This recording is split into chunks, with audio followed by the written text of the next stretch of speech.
was the fact that the barbarian invasions threw the Roman Empire into upheaval and chaos.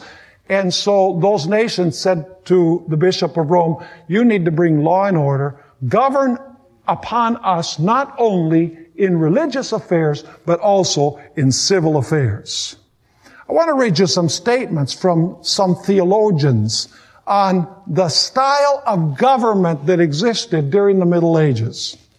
This statement is by James Conroy, a Roman Catholic. He says this: long ages ago, when Rome, through the neglect of the Western emperors, was left to the mercy of the barbarous hordes, the Romans turned, notice this, the Romans turned to one figure for aid and protection and asked him to rule them.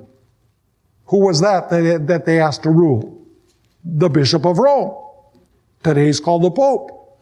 And thus, in this simple manner, the best title of all to kingly right commenced the temporal sovereignty of the popes.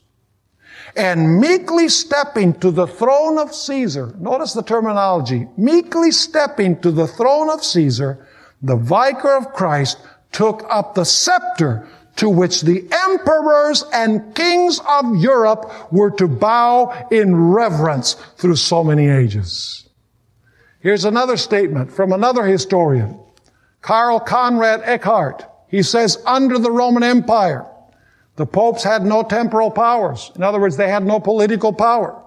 But when the Roman Empire had disintegrated, and its place had been taken by a number of rude, barbarous kingdoms, those are the 10 divisions, the 10 horns, the Roman Catholic Church not only became independent of the states in religious affairs, but dominated secular affairs as well.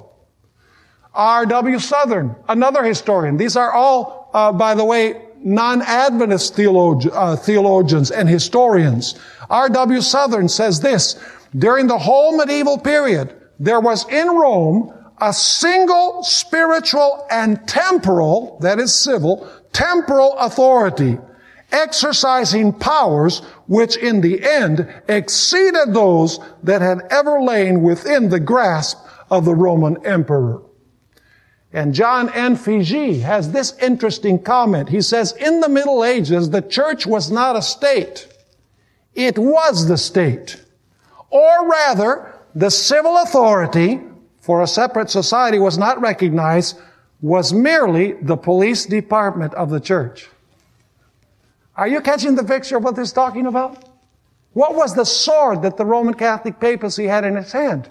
It was the sword, not of the Bible. It didn't use the Bible to persuade or to kill people. It used the civil power to accomplish its purposes, which it took over when the Roman Empire fell.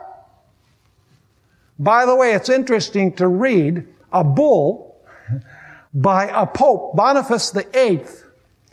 It was written in the year 1302. The name of the bull is Unam Sanctam. And notice how he interprets the two swords. He says this: we are informed by the texts of the Gospels that in this church, that is the Roman Catholic Church,